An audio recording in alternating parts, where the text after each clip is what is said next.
जय आंध्र, जय तेलंगाना, जय भारत।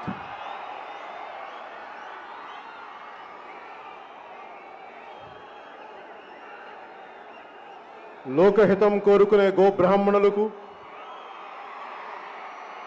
అల్లా చల్లని చూపు అందరి యందు ప్రసరించాలని ప్రార్థించే ఇస్లాం మత పెద్దలకు నిరంతరం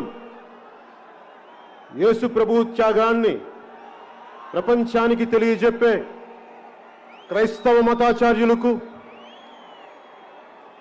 సర్వజనం హితం కోరే బౌద్ధ సన్యాసులకు, లోక సౌభాగ్యాన్ని ఆకాంక్షించే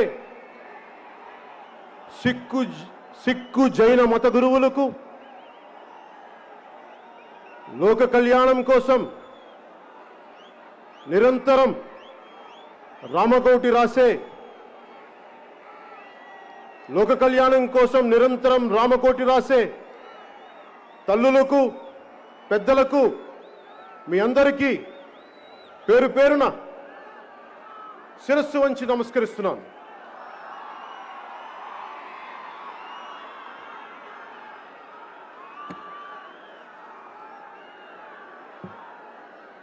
రాష్ట్రం నలుమూలల నుంచి, ఆంధ్ర రాష్ట్రం నలుమూలల నుంచి, తెలంగాణ రాష్ట్రం నుంచి,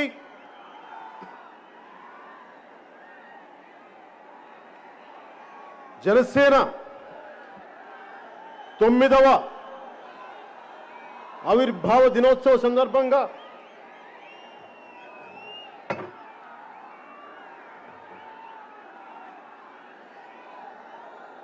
ఆంధ్ర రాజధాని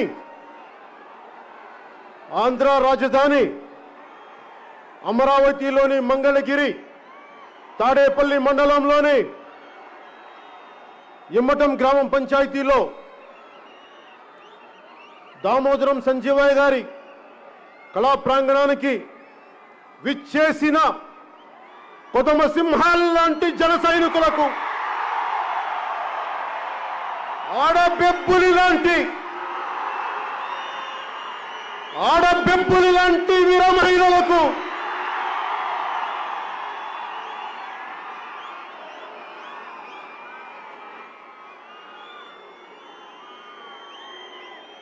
సత్తువతో, ధైర్యంతో, శౌర్యంతో స్థానిక పంచాయతీ ఎన్నికల్లో పోటీ చేసిన సరికొత్త తరం ఎంపీటీసీ అభ్యర్థులకు, పంచాయతీ అభ్యర్థులకు, జడ్పీటీసీ అభ్యర్థులకు, పోటీ చేసిన వారికి, గెలిచిన వారికి ప్రతి ఒక్కరికి నా హృదయపూర్వక నమస్కారాలు తెలియజేసుకుంటున్నాను.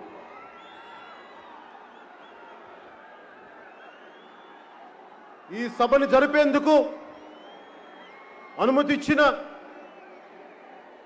మా పొలాల్లో సభను చేసుకోండి అని చెప్పిన ఇమ్మటం పంచాయతీ రైతు సోదరులకు ముందుగా నా కృతజ్ఞతలు తెలియజేసుకుంటున్నాను. మీరు చూపించిన ఈ ప్రేమ, సభ పెట్టుకొని మీరు మాకు అండగా నిలబడ్డందుకు నేను మీకు ఈ రోజున ఒక మాట ఇస్తున్నాను. వ్యక్తిగతంగా నా ట్రస్ట్ తరపు నుంచి ఇమ్మటం గ్రామ పంచాయతీకి 50 లక్షలు నేను మీకు ఇస్తున్నాను.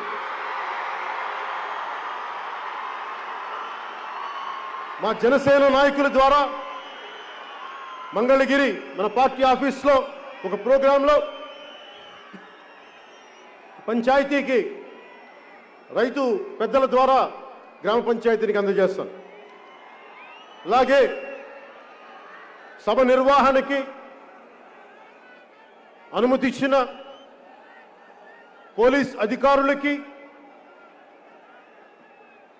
ట్రాఫిక్ క్రమబద్ధీకరణ చేసిన పోలీస్ అధికారులకి, సోదరులైన మా పోలీస్ కానిస్టేబుల్స్కి, తోటి భీమ్లా నాయకులైన మా ఎస్ఐలకి,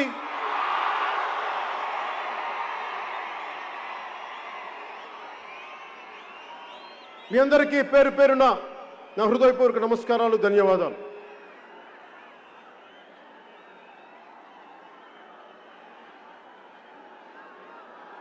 పార్టీ మొదటి నుంచి నిలకడగా వెన్నంటే పార్టీ కార్యక్రమాలను చూసుకుంటూ party programmes committee chairman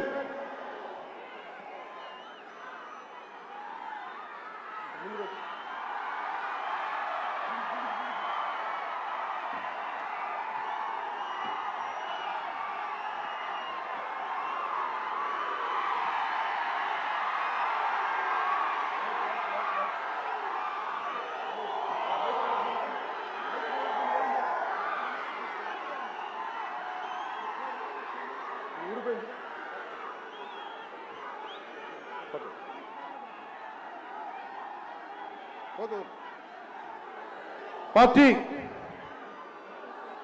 programmes committee chairman KK గారికి 12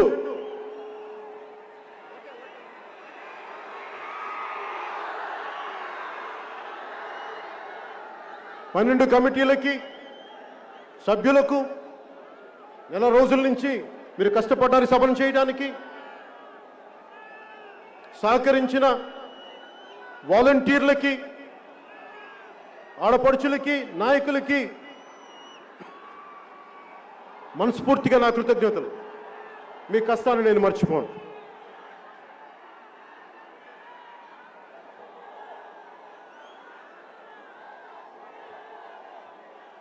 రాష్ట్ర క్షేమం, రాష్ట్ర అభివృద్ధి బాగుండాలని నిరంతరం కృషి చేస్తున్న పత్రికాధిపతులకి,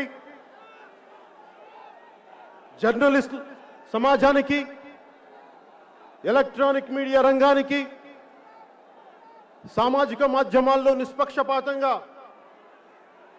అభిప్రాయాలు తెలియజేస్తూ, సూచనలు తెలియజేస్తూ ఉన్న రాజకీయ విశ్లేషకులకి, సీనియర్ జర్నలిస్టులకి నా హృదయపూర్వక నమస్కారాలు. జనసేన మద్దతుదారులకి, ఆశేష ప్రజానీకానికి, ప్రసార మాధ్యమాల్లో, సామాజిక మాధ్యమాల్లో ప్రపంచం మొత్తం వీక్షిస్తున్న తెలుగు వారికి, ప్రతి ఒక్కరికి పేరు పేరున నా హృదయపూర్వక నమస్కారాలు.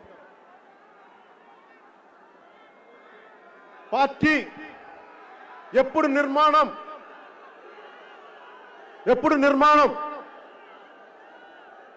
ఎలా ఉంటుంది అని చాలా సంవత్సరాల నుంచి ప్రశ్నిస్తే, ఈ రోజున ప్రతి జిల్లాలో అధ్యక్షులు, మా జిల్లా అధ్యక్షులకి, మండల అధ్యక్షులకి, కార్యవర్గానికి పేరు పేరున ప్రతి ఒక్కరికి నా హృదయపూర్వక నమస్కారాలు. మా జనరల్ సెక్రటరీస్కి పేరు పేరున ప్రతి ఒక్కరికి నా హృదయపూర్వక నమస్కారాలు. పిఏసి సభ్యులకి నా హృదయపూర్వక నమస్కారం. రాజకీయాల పట్ల దేశభక్తి పెంపొందించుకునే సమయంలో నాకు సరైన మార్గం చూపించిన మా సోదరుడు, నేను ఈ రోజున రాజకీయాల మీద, పాలసీ మీద అవగాహన ఎంతో కొంత మాట్లాడుతున్నానంటే దానికి కారణం నాగబాబు గారు. ఆయన నెల్లూరులో లా కాలేజ్ చదువుకుంటున్న సమయంలో, విఆర్ లా కాలేజ్లో ఆయన ఇచ్చిన ఒకే ఒక పుస్తకం నాకు చాలా ప్రేరణ. We the people, we the nation అని, నాని పాల్కీవాలా గారు. అది నాకు ఒక బైబిల్ అయిపోయింది. సో దాని స్ఫూర్తిని నింపుకొని ఈ రోజున బలంగా మీ ముందున్నానంటే దానికి కారణం ఆయన ఇచ్చిన నాకు ఒక మంచి పాఠం. అలాంటి సోదరులు నాగబాబు గారికి నా హృదయపూర్వక నమస్కారాలు. గెలిచినా ఓడినా ప్రయాణం నీతోనే, జనసేనతోనే అని చెప్పిన ఉమ్మడి రాష్ట్ర సభాపతి, ఉమ్మడి రాష్ట్ర మాజీ సభాపతి, పిఎస్సి చైర్మన్, సీనియర్ రాజకీయ నాయకులైన పెద్దలు శ్రీ నాదెండ్ల మనోహర్ గారికి నా హృదయపూర్వక నమస్కారం.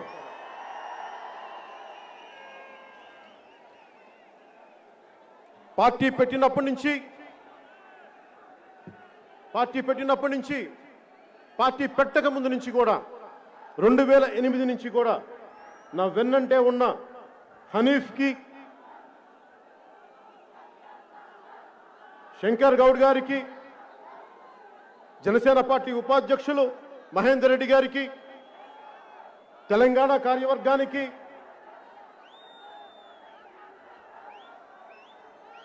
విద్యార్థి విభాగం అధ్యక్షుడు సంపత్కి,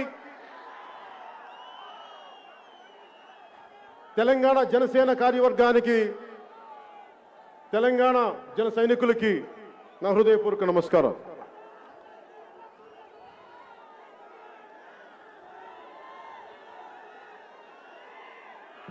ఈ 9వ ముఖ్య అంశాల్లోకి వెళ్ళబోయే ముందు ఒకసారి మన గురించి మనం విశ్లేషించుకుందాం. ముఖ్యంగా ఈ సందేశం జన సైనికులకు, క్రియాశీలక కార్యకర్తలకు, వీర మహిళలకు నా చిన్న సందేశం. మనం ప్రేమించే వ్యక్తి మీద అభిమానం, ప్రేమ పక్కవారికి ఇబ్బంది కలిగించకుండా ఉండాలి. ఆ వ్యక్తి మీద ప్రేమ మీ తల్లిదండ్రులకి ఇబ్బంది కలిగించకూడదు, మీ కుటుంబ సభ్యులకి బరువు అవ్వకూడదు. ఆ వ్యక్తి మీద అభిమానం, ప్రేమ దేశం వైపు, సమాజం వైపు మళ్లించండి. వీర మహిళలకి, నేను వీర మహిళ అని ఎందుకు మహిళా విభాగానికి పేరు పెట్టానంటే, నేను ఆదిశక్తిని ఆరాధించేవాడిని. పురాణాల్లో కామ, క్రోధ, లోభ, మద, మోహ, మాత్సర్యంతో తలకెక్కి పురుష దేవతల్ని కూడా ఓడించి ఇబ్బందులు పెట్టి అలాంటి దేవతలు కూడా తిరిగి శరణు వేడుకునేది ఆదిశక్తిని. ఆ ఆదిశక్తి మళ్ళీ శక్తి ఇచ్చి పురుష దేవతలకు యుద్ధం చేయమని పంపిస్తుంది. అలాంటి ఆదిశక్తి ప్రతిరూపాలైన మా వీర మహిళలకి, ఆడపడుచులకి నా హృదయపూర్వక నమస్కారాలు. చరిత్రలో చదువుకున్నాం, ఖడ్గతిక్కన యుద్ధం నుంచి పారిపోతే తల్లి, భార్య ఇద్దరు పసుపు గాజులు పిచ్చి స్వాగతం పలుకుతారు. ఈ లోకంలో, ఈ సమాజంలో మగవాళ్ళు మగవాళ్ళగా ప్రవర్తించకపోతే వీర మహిళలే గుండెల్లో శౌర్యం నింపాలి, వాళ్లే మార్పును తీసుకురావాలి. అలాంటి వీరత్వం చూపించే ఆడపడుచులకు, ఆదిశక్తితో సమానం లాంటి వీర మహిళలకు నా గుండె లోతుల్లోంచి మీ కృతజ్ఞతలు తెలియజేసుకుంటున్నాం.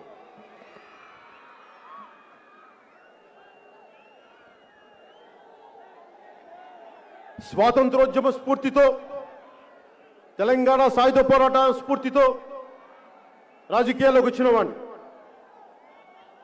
అణగారిన వర్గాలకి అండగా నిలబడేవాడిని. అందుకనే అందరూ మర్చిపోయినా, దశాబ్దాలుగా అందరూ మర్చిపోయినా అణగారిన వర్గాల నాయకుడు దామోదరం సంజయ్ గారికి ఈ ప్రాంగణానికి వారి పేరును పెట్టాం.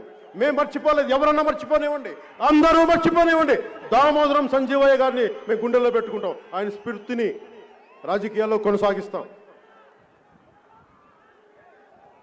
అణగారిన వర్గాలకి అండగా ఉండేవాడిని. అలాగే అన్ని వర్గాల ప్రజలకి, వారి అభివృద్ధికి చేదోడు వాదోడుగా ఉండేవాడిని. అందరూ బాగుండాలని కోరుకునేవాడిని. తెలంగాణ సంస్కృతిలో భాగమైన అలాయి బలాయిన ఒక సంస్కృతి ఉంది, ఆత్మీయ ఆలింగనం అంటాం. ఒకే ఊర్లో ఉండి ఇరుగు పొరుగుండి గొడవలు పడతాం, మాట అనుకుంటాం. కానీ ఒక్క దసరా రోజున మటుకు అందరం దగ్గరికి వచ్చి ఒక చిన్న మాట అనుకున్నాం, ఇంకోటి అనుకున్నాం. ఆ దసరా రోజున జమ్మి చెట్టు ఆకులు ఇచ్చి ఒకరినొకళ్ళు ఆత్మీయ ఆలింగనం చేసుకుంటారు. అలాగే రాజకీయాల్లో కూడా ప్రజా సమస్యల కోసం చాలా ఒక మాట అనుకుంటాం. కొన్నిసార్లు స్థాయి దాటే మాటే అనుకుంటాం. అలా అనుకున్నప్పుడు తిరిగి ఇది రాజకీయాల్లో విభేదాలు ఉంటాయి తప్ప వ్యక్తిగత ద్వేషాలు ఉండకూడదని నమ్మేవాడిని. నాకు ఈ అలాయ్ బలాయ్ స్ఫూర్తిని నాకు తెలియజేసిన సీనియర్ రాజకీయ నాయకులు, మాజీ కేంద్ర మంత్రి, హిమాచల్ ప్రదేశ్ గవర్నర్గా ఉన్న హిజ్ ఎక్సలెన్సీ బండారు దత్తాత్రేయ గారికి నేను మనస్ఫూర్తిగా నా కృతజ్ఞతలు, నమస్కారాలు తెలియజేసుకుంటున్నాను. అలాగే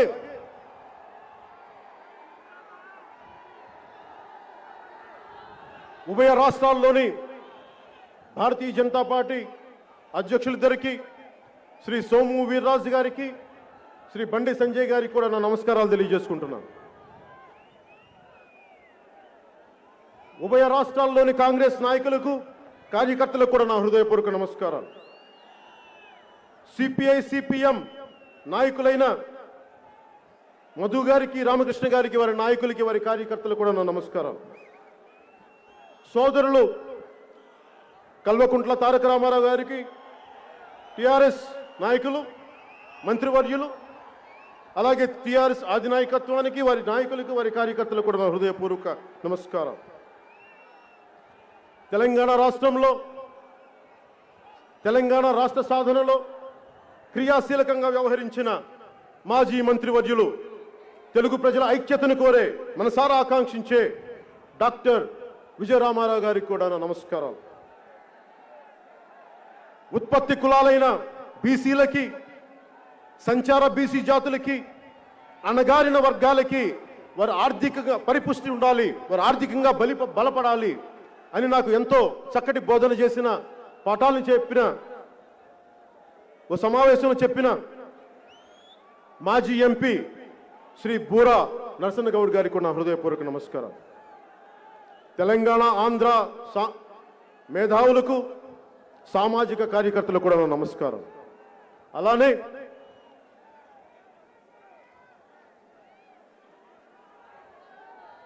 టీడీపీ నాయకులు, సీనియర్ రాజకీయ నాయకులు, మాజీ ముఖ్యమంత్రి, ప్రస్తుత ప్రతిపక్ష నేత శ్రీ చంద్రబాబు నాయుడు గారికి కూడా నా నమస్కారం. తెలుగుదేశం కార్యకర్తలకి, నాయకులకి కూడా నా నమస్కారం. నా సంస్కారం వైసీపీ వారికి కూడా నమస్కారం పెట్టమంటుంది.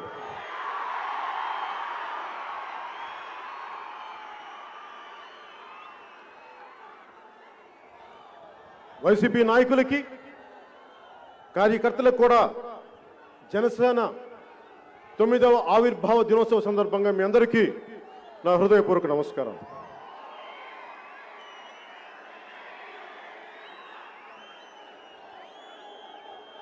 వైసీపీలో చాలా మంచి నాయకులు ఉన్నారు. మనం వైసీపీ అనగానే కనిపించే బూతులు తిట్లే మంత్రులు కాకుండా మంచి నాయకులు కూడా ఉన్నారు. మన దురదృష్టవశాత్తు చనిపోయిన మేకపాటి గౌతమ్ రెడ్డి గారు, మేకపాటి వారి తండ్రి గారు మేకపాటి రాజమోహన్ రెడ్డి గారికి కూడా నా హృదయపూర్వక నమస్కారాలు. అలాగే ఇంకొక వైసీపీ నాయకులు, నెల్లూరు జిల్లా నాయకులు ఆనం రామనారాయణ రెడ్డి గారికి కూడా నా నమస్కారాలు. నాకు చిన్నప్పటి నుంచి తెలిసిన మాగంటు శ్రీనివాసులు రెడ్డి గారికి కూడా నా నమస్కారం. కళాబంధు కాంగ్రెస్ నాయకులు టి సుబ్బరామరెడ్డి గారికి కూడా నా నమస్కారం.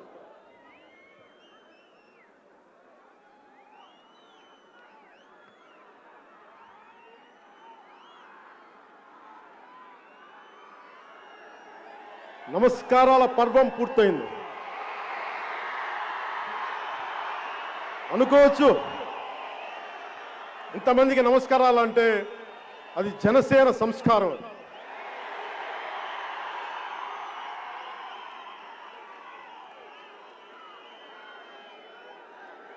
ఒక పార్టీని నడపడం అంటే, మీరు ఇక్కడ ఉండి నన్ను రమ్మంటే ఎలాగా, మీద వాళ్ళు కనిపించొద్దా, మీరు పక్కన చూడండి పంపేస్తా. ఒక పార్టీని నడపడం అంటే ఏంటి?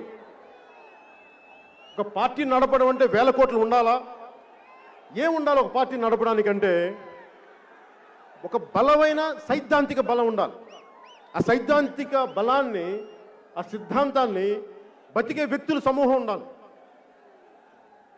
ఒక్కళ్ళు ఇద్దరు అలా స్టార్ట్ అవుతుంది ఎప్పుడు.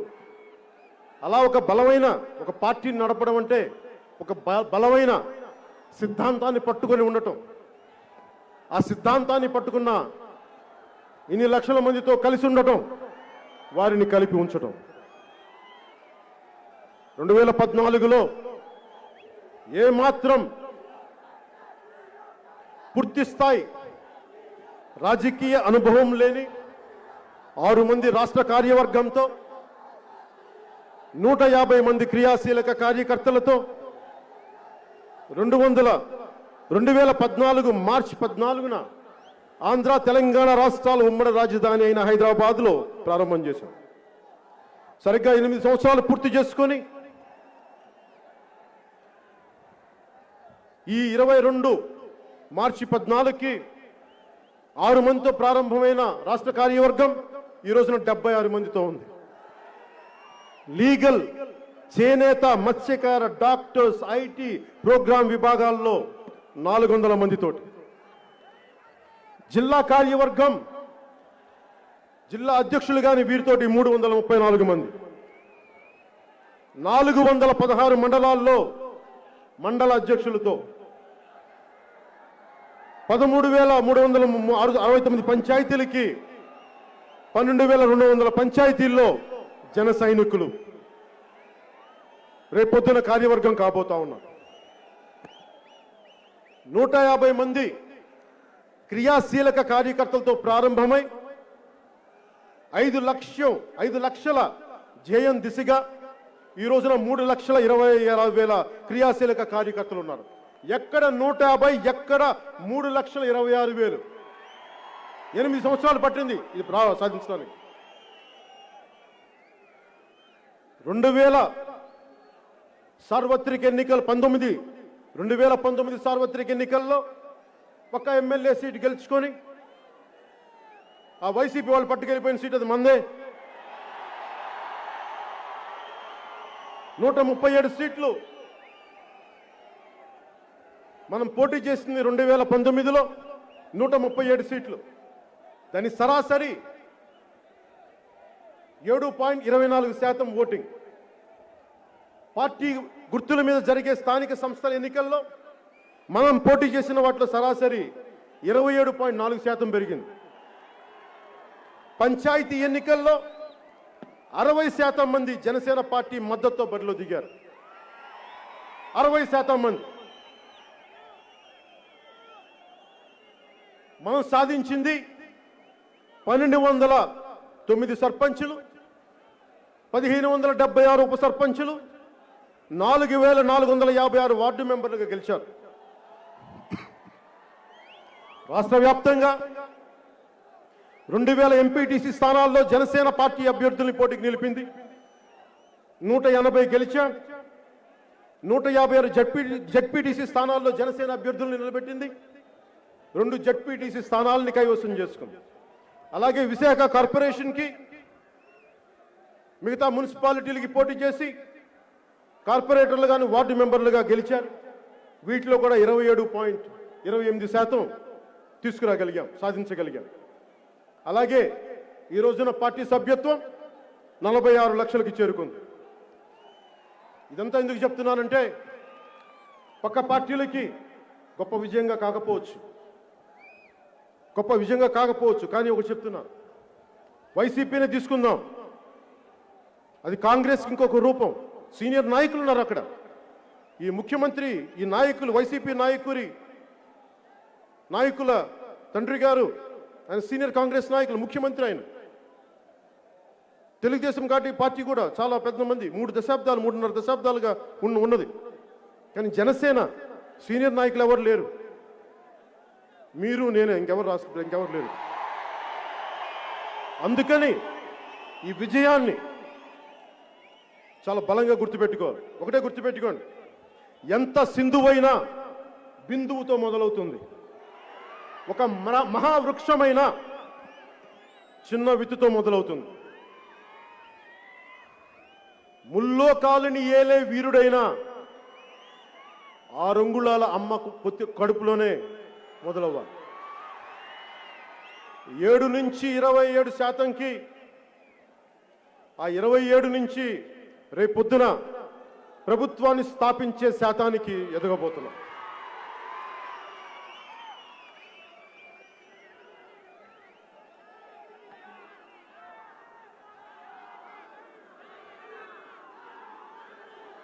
అలాగే జనసేన నాయకులకి,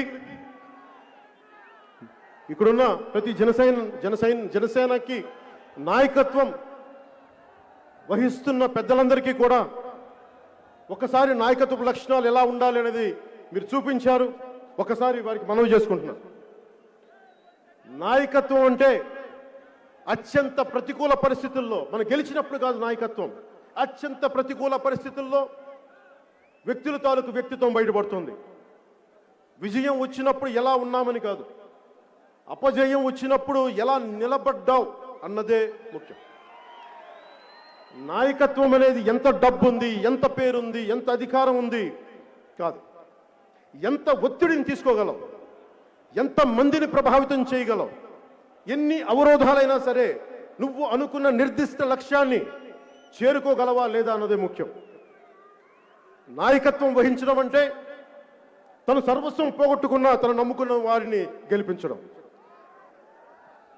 తన ఆచరించే నీతుల్నే చెప్పడం, తన ఆచరించని నీతులను చెప్పకపోవడం, తనిచ్చిన మాట మీద మాట తప్ప మడం తిప్ప ఇలా కాదు, తనిచ్చిన మాట మీద నిబద్ధత కలిగి ఉండటం. కాలక్రమంలో వచ్చే మార్పులకి నిన్ను నువ్వు పోగొట్టుకోకుండా ఎలా నిలబడగలిగావు, ఎలా నిలబడి ఉండగలవు. ద్వేషించే శత్రువులను కూడా, మనల్ని ద్వేషించే శత్రువులను కూడా క్షమించి వదిలేయటం. నాయకత్వం అంటే పట్టు విడుపు ఉండటం. అలాగే నాయకత్వం అంటే ఎదుటివారి ఎదుగుదలని, సౌభాగ్యాన్ని చూసి కుళ్ళిపోకుండా ఉండటం. పక్కవాడి ఆస్తుల్ని దోచేయాలి అన్న ఆలోచన లేకపోవటం, రాజ్యాంగ స్ఫూర్తిని కాపాడటం, ప్రాథమిక హక్కులు, ఇది నా ప్రాథమిక హక్కు అని అరవబోయే ముందు ప్రాథమిక బాధ్యతలని నిర్వర్తించానా లేదా అన్నది తెలుసుకోవటం. మనం చేసే ప్రతి పని దేశ ప్రగతికి, సమాజ శ్రేయస్సు, మనం చేసే ప్రతి పని దేశ ప్రగతికి ఉపయోగపడుతుందా, సమాజ శ్రేయస్సుని కోరుకుంటుందా అన్న దిశలో ఉందా లేదా అన్నది మనందరం ఆలోచించాలి. అలాగే క్రియాశీల కార్యకర్తలకి ఇందాక చెప్పినట్టుగా 150 మందితో మొదలై ఈ రోజున త్వరలో 5 లక్షలు చేరుకోబోతున్నాం. కానీ ఈ రాష్ట్ర భవిష్యత్తు, ముఖ్యంగా ఆంధ్రప్రదేశ్ బాగుండాలి, చీకట్లోకి వెళ్ళకూడదు అంటే మీ 5 లక్షల మంది చేతుల్లో ఉంది. జనసేన క్రియాశీలక కార్యకర్తల చేతుల్లో ఉంది. మీ పోరాట పటిమ మీద ఆధారపడి ఉంది, మీ గుండె నిబ్బరం మీద ఆధారపడి ఉంది.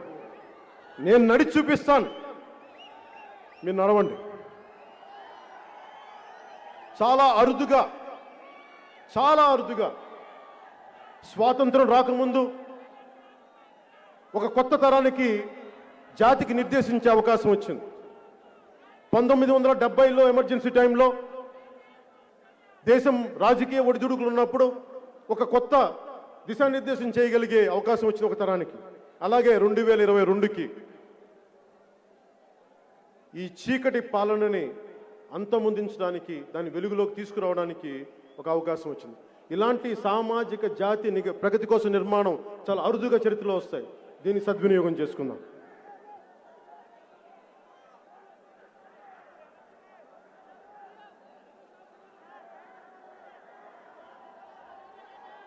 జనసేన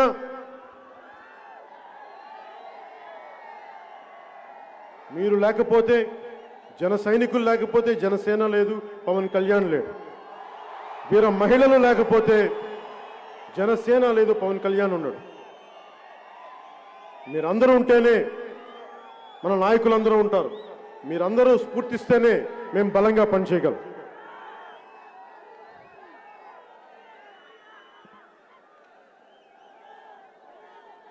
చాలాసార్లు చాలా సభల్లో నన్ను అడుగుతూ ఉంటారు, ఎంతసేపు ప్రశ్నించే పార్టీగా ఉండిపోతున్నాం,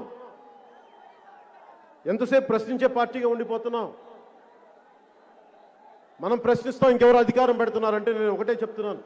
ఈ రోజున చాలామంది మన నాయకులు కూడా 2-3 సార్లు సందర్భాల్లో ప్రస్తావిస్తూ ఉంటారు. చాలా సందర్భాలు నేను వింటూ ఉంటాను. ప్రశ్నించడం అంటే తేలిగ్గా తీసుకోకండి. ప్రశ్నించడం అంటే గుండె సత్తువుని పెంచుకోవడం. ప్రశ్నించడం అంటే పోరాటానికి సంసిద్ధంగా ఉండటం. ప్రశ్నించడం అంటే మార్పుకి శ్రీకారం చుట్టడం. ప్రశ్నించడం అంటే ఒక సరికొత్త రాజ్య స్థాపన చేయడం, తద్వారా సుపరిపాలన అందజేయడం. అందుకని దయచేసి ప్రశ్నించడం అనేది తేలిగ్గా తీసుకోకండి. ఇది చాలా బలమైన ఆయుధం.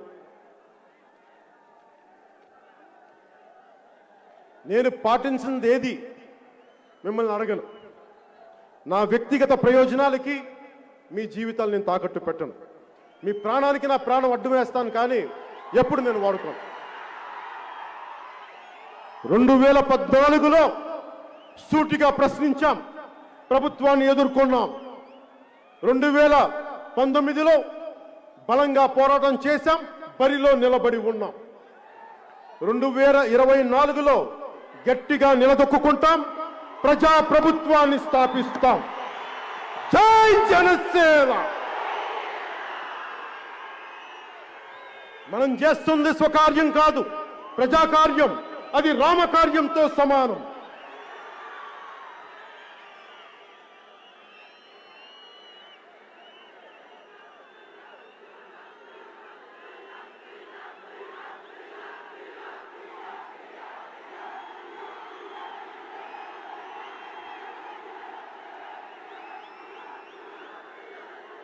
దానికి ఇంకా టైము.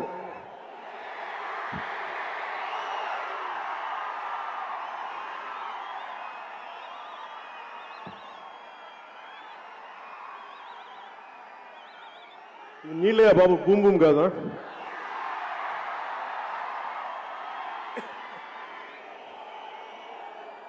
సరే, మనం దేనికోసం అయితే వచ్చామో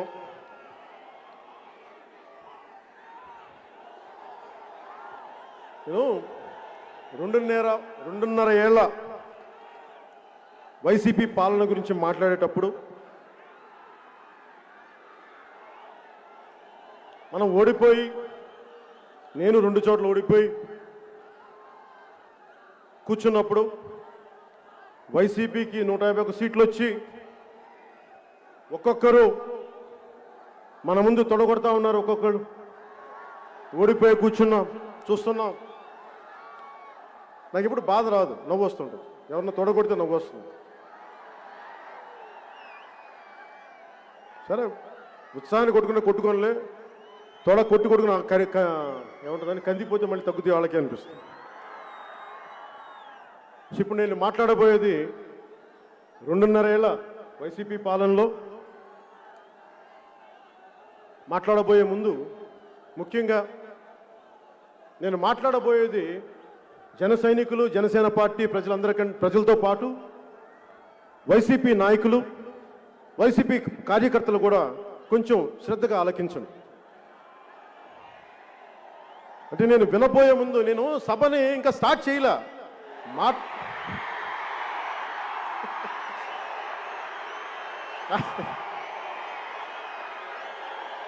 నేను ఎవరు చెప్తా ఉన్నారు, బయలుదేరబోయే లోపు నన్ను వైసీపీ నాయకులు, మంత్రులు తిట్టడం స్టార్ట్ చేశారంట. ఏదో అల్లంపల్లో వెల్లుల్లిపాయ ఏదో ఉంటుంది కదా, వెల్లంపల్లి, వెల్లుల్లిపాయ, బంతి, చామంతి, పూబంతి, గోడ కొడితే తిరిగి రాని బంతి, అవంతి, వీళ్ళేదో మాట్లాడుతున్నారంటే నేను చెప్పా, ఇంకా మాట్లాడలేదు కదా, ఏంటి వాళ్ళ తొందర ఏంటన్నా. సరే, సో బంతి, చామంతి, వెల్లంపల్లి వెల్లుల్లిపై గురించి మళ్ళీ మాట్లాడుకుందాం ఇంకా సమయం.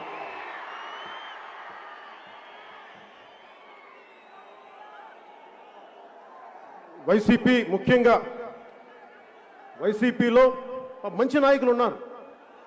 ఉమారెడ్డి వెంకటేశ్వర లాంటి పెద్దలు, మాగంటి శ్రీనివాసరెడ్డి గారు, మేకపాటి కుటుంబీకులు, మంచి నాయకులు ఉన్నారు. ఆనం రామనారాయణ రెడ్డి గారు. సో నాకు వాళ్ళందరినీ హర్ట్ చేయాలని లేదు. అలాగే మనం ఎంత కమిటెడ్గా ఉంటామో, మన జన సైనికులు ఎలా ఉంటారు, వాళ్ళు కూడా మంచి కార్యవర్గం ఉండి ఉంటుంది కదా, లేదంటే గెలవరు కదా. సో నాకు వైసీపీ కార్యకర్తలను కూడా నాకు హర్ట్ చేయడం ఇష్టం లేదు. నాకు మీరంటే గౌరవం ఉంది. మీ నాయకత్వం 151 సీట్లు గెలిస్తే మేము ఓడిపోయాం కాదంట్లా, కానీ మాకేం ఇబ్బంది ఉండదు. సరే మీరు బాగా చేయడం చూసాం, మీరు ఎంత బాగా చేస్తారు నేను ఎదురు చూశాను. అందరిలాగే 5 కోట్ల మంది 5.5 కోట్ల మంది ప్రజలు ఎలా ఎదురు చూశారో నేను కూడా వారితో పాటు ఒక 5.5 కోట్ల ఒకటిగా నేను ఎదురు చూశాను.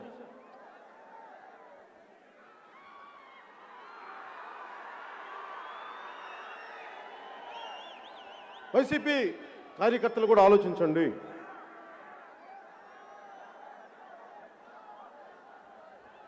నాకు మీ వైసీపీ నాయకత్వం పైన కానీ, మీ వైసీపీ నాయకుల పైన కానీ, మంత్రుల పైన కానీ నాకు వ్యక్తిగత ద్వేషాలు ఉండవు, పెట్టుకోండి. నాకు పాలసీ మీద విభేదాలే ఉంటాయి తప్ప, మీరు ఈ పాలసీని ఎందుకు చర్యలు చేయలేదు, మీరు ఒక ఇసుక పాలసీ సరిగ్గా లేదని మాట్లాడతాను తప్ప, ఎప్పుడు కూడా ఇన్ని సంవత్సరాల్లో నేను వ్యక్తిగతంగా దాడి చేయను. అది నా సంస్కారం, అది నా తల్లిదండ్రులు నేర్పిన సంస్కారం. నాకు నిజంగా మీ నాయకత్వంలో రాష్ట్రం సుభిక్షంగా ఉంటే నేను ఆనందించేవాడిని. ఒక్క మాట మాట్లాడు. నిజంగా రాష్ట్ర ప్రజల సుఖ సంతోషాలతో ఉంటే అంతకుమించి కావాల్సింది ఏముంది? ఏ ప్రభుత్వం వచ్చినా వైసీపీ కార్యకర్తలు కూడా ఆలోచించండి. మీరు ఒక కొత్త ఇంట్లోకి వెళ్తే శుభంతో మొదలు పెడతారు కదా, ఒక కొబ్బరికాయ కొడతాం, ఒక దీపం వెలిగిస్తాం. కానీ మీ వైసీపీ ప్రభుత్వం వస్తే ఏ ప్రభుత్వం వచ్చినా శంకుస్థాపనతో మొదలు పెడతారు. కానీ మీ వైసీపీ ప్రభుత్వం కూల్చివేతతో మొదలు పెట్టారు, అశుభంతో మొదలు పెట్టారు. మీరు అశుభం.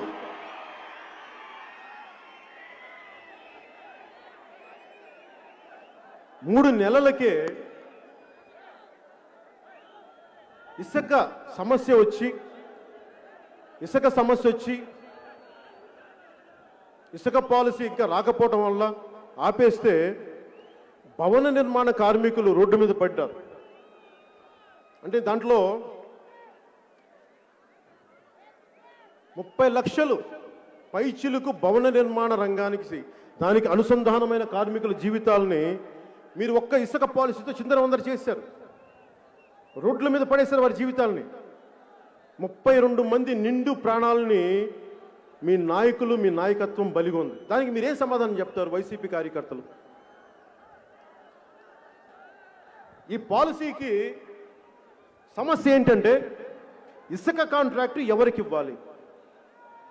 ఏ పాలసీ తెస్తే మా వైసీపీ నాయకులకి 1000 కోట్లు వస్తాయి అన్న ఆలోచనకి మూల్యం, ఖరీదు 32 నిండు ప్రాణాలు.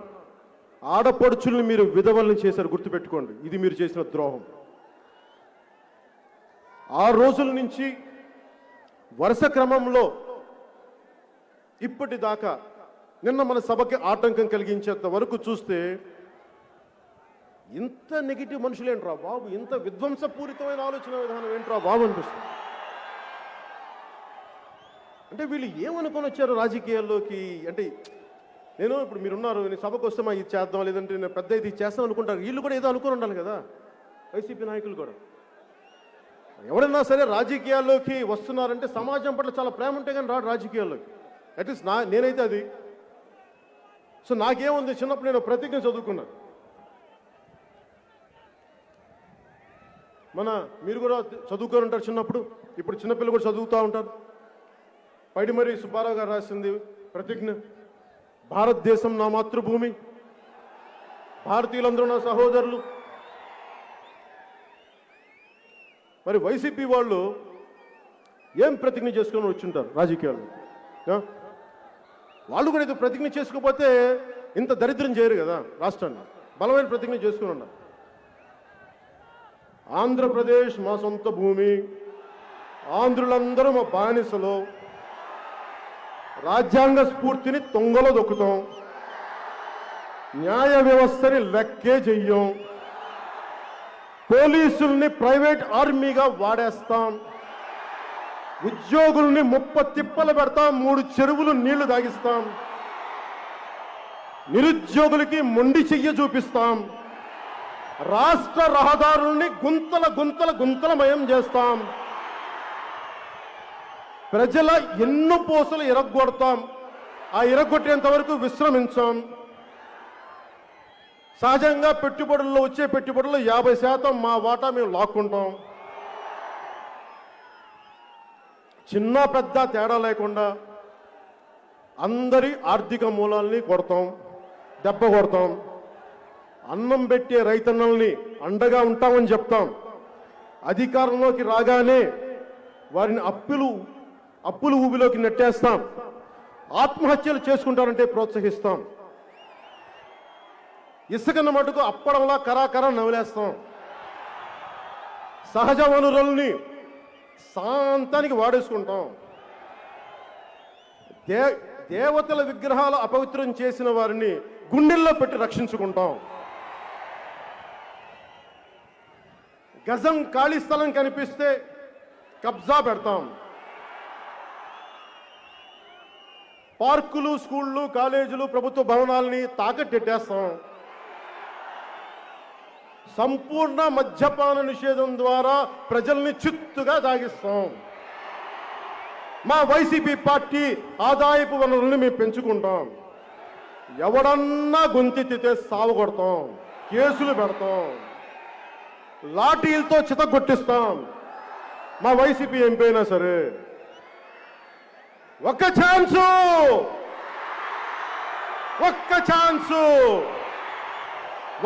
ఛాన్స్ ఇస్తే ఆంధ్రాని 25 ఏళ్ళు వెనక్కి తీసుకుపోతాం. ఇంకొక ఛాన్స్ ఇస్తే స్కూల్కి వెళ్ళే చిన్నపిల్లల చేతిలో చాక్లెట్లు లాక్కుంటాం.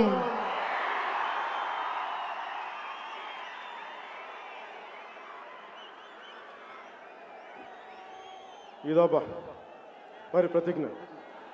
సో వారి ప్రతిజ్ఞలో రాజ్యాంగ స్ఫూర్తి అంటే ఏంటి అది మాట్లాడుకుందాం. ఫస్ట్ ఒక డెఫినేషన్ ఇచ్చుకుందాం.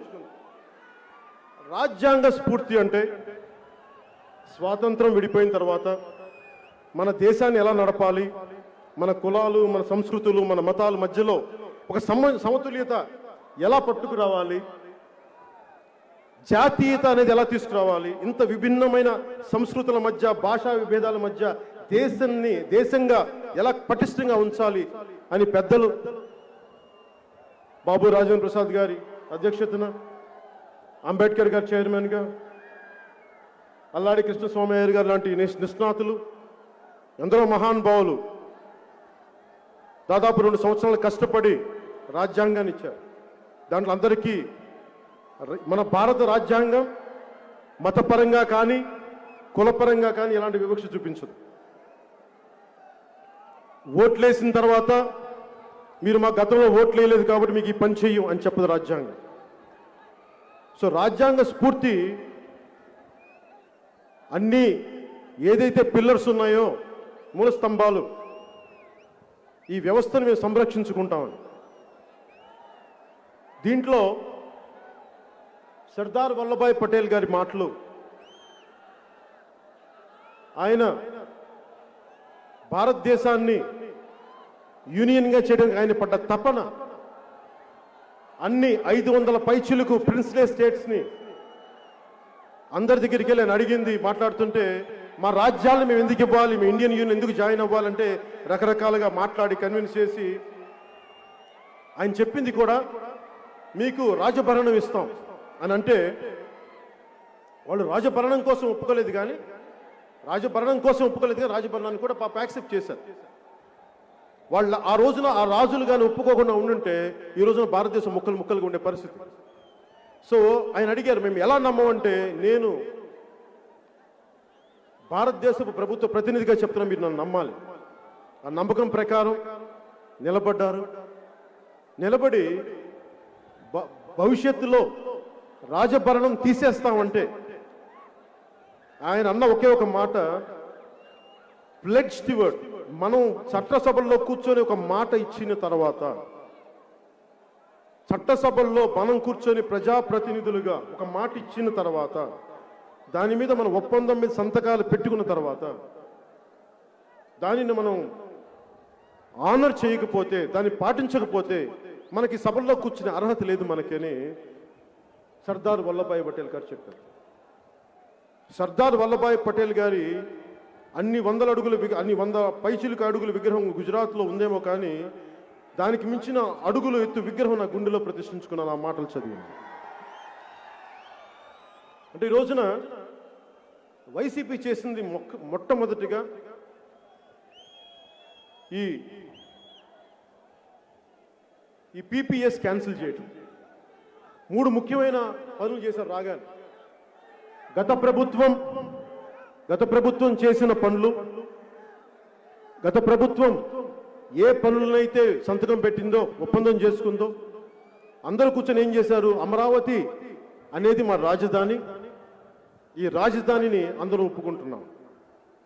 సో అమరావతి అనేది రాజధానిగా చేసి ఆంధ్రాకి రాజధాని ఒప్పుకున్న తర్వాత ప్రతిపక్షంలో ఉండి ఇప్పుడున్న ముఖ్యమంత్రి కూడా ఒప్పుకుంటేనే అది ముందుకెళ్ళింది. దానికి ప్రధానమంత్రి నరేంద్ర మోదీ గారు వచ్చారు. సో ఇది చేసిన తర్వాత రాగానే రాజధాని ఇక్కడ కాదు, 3 రాజధానులు. అలాగే cancellation of PPs, power purchase agreements. మేము ఆ ప్రభుత్వం చేసుకుంది కానీ మా ప్రభుత్వంతో సంబంధం లేదు అంటే ఒకటే అర్థం చేసుకోవాలి, గవర్నమెంట్ అంటే కంటిన్యూటీ ఆఫ్ పాలసీ. మీరు వచ్చి ప్రభుత్వాలు రాజు మారినప్పుడల్లా రాజధానులు మారవు, ముఖ్యమంత్రులు మారినప్పుడల్లా పాలసీలు మారవు. ఆ పాలసీలో తప్పొప్పులుంటే సరిచెయ్యాలి, ముందుకు తీసుకెళ్ళాలి తప్ప మేము చెయ్యం, మేము వేరే పాలసీలు అంటారంటే అది కుదరదు.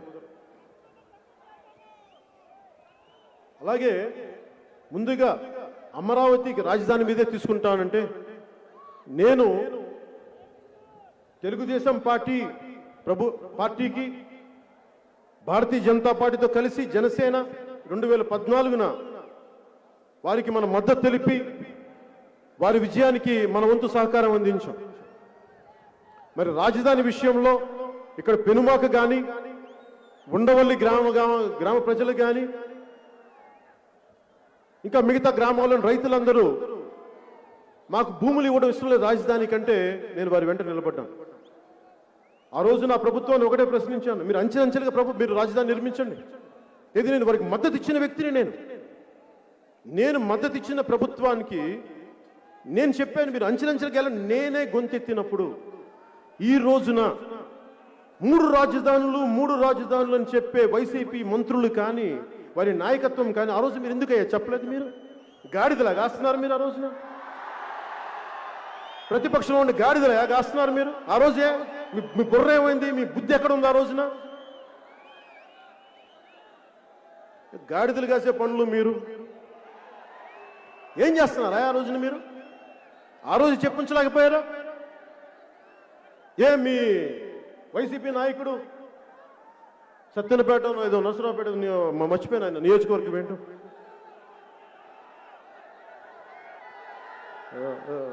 రాంబో అదే రాంబాబు గారు వారి అమ్మాయి పెళ్లికి నన్ను పిలిచినప్పుడు, అప్పుడు వీళ్ళు ప్రతిపక్షం ఉన్నప్పుడు, ఆయన ఓడిపోయినప్పుడు ఆ పెళ్లిలో పక్క తీసుకు చెప్పుండొచ్చు కదా నాకు, కళ్యాణ్ గారు మాకు అది ఇష్టం లేదండి, పోనీ ఏకవచనంతో మర్యాద ఏదో ఒకటి చెప్పండి, మేము 3 రాజధానులు ఆ రోజు చెప్పుండొచ్చు కదా. బిడ్డ పెళ్లికి పిలిచిన వ్యక్తులు ఆ రోజున 3 రాజధానుల గురించి ఎందుకు మాట్లాడలేదు? మీరు ఒక్కళ్ళు మాట్లాడలేదు ఆ రోజున. ఆ రోజు మీరు మాట్లాడిందల్లా ఏ కంపెనీకి ఇస్తున్నారు ఇది అనుకున్నారన్న. పైగా ఇప్పుడున్న ముఖ్యమంత్రి 32,000 కాదు, ఇంకొక 1000 ఎకరాలు అదనంగా ఇమ్మన్నారు ఆయన. మరి ఆ 1000 ఎకరాలు ఇక్కడ ఉన్న ఈ రామకృష్ణారెడ్డి గారి అనుకుంటా అది చెప్పారు. అలాగే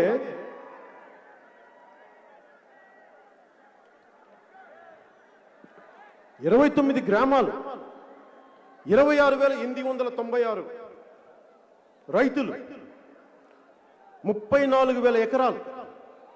దీంట్లో 32% మంది ఎస్సీ ఎస్టీ, మిగతా వాళ్ళు బీసీలు ఓసీలు. ఆ రోజున సమస్య లేవనెత్తినప్పుడు ఈరోజు వీళ్ళు మాట్లాడుతున్నారు ఎస్సీ వర్గాల వారికి అన్యాయం జరుగుతుందంటే మీకు ఈ రోజుకి యూట్యూబ్లో ఎలాంటి వీడియోస్ దొరుకుతాయి. ఉద్దండి రాయని పాలెం రెవరెండ్ ఆయన దగ్గరికి పోయినప్పుడు ఆయన ఒకటే అడిగాను, సార్ మీరు చెప్పండి, మీకు నిజంగా ఇప్పుడున్న తెలుగుదేశం ప్రభుత్వం మిమ్మల్ని ఇబ్బంది పెడుతుందా? మీకు ఇష్టంతోనే ఇస్తున్నారా అంటే మాకు ఇష్టంతోనే ఇస్తున్నాం, కానీ మాకు మా భూమికి, మా అసైన్ భూములకి కొంచెం ఎక్కువ రేట్లు కావాలని అడిగారు. అది వీడియోలో కూడా ఉంటుంది చూడండి. నేను ఇంత స్పష్టంగా నేను మద్దతు ఇచ్చిన ప్రభుత్వాన్ని ప్రశ్నించగలిగినప్పుడు ఒక్క వైసీపీ నాయకులు మీరు ఎందుకయ్యా ఆ రోజు మాట్లాడేది ఇలాగా? ఆ రోజున 5 ఎకరాలు ఇంకో 10,000 ఎకరాలు ఎక్స్ట్రా కావాలని చెప్పినట్టుగా చెప్పారు, కానీ 3 రాజధానులని మీరు ఎందుకు చెప్పలేదు? ఆషామాషిగా ఉందా మీకు? 3,000 కోట్ల పైచీలు ఖర్చు పెట్టిన తర్వాత ఇప్పుడు రాజధానులు మారుస్తామంటే ఎవడబ్బు సొమ్మయా ఇది? మీ ఇష్టానికి అమ్మిపాటు దుప్పుతారా మీరు? మీ ఇష్టానికి మార్చేస్తారా? అంటే అడిగేవాడు లేకపోతే మీరు ఏదైనా చేస్తారా? మీరు ప్రశ్నించేవాడు లేకపోతే మీరు ఏదైనా చేస్తారా? అవి జనసేన లేనప్పుడు బాబు, జనసేన ఉన్నప్పుడు అవి దొబ్బ.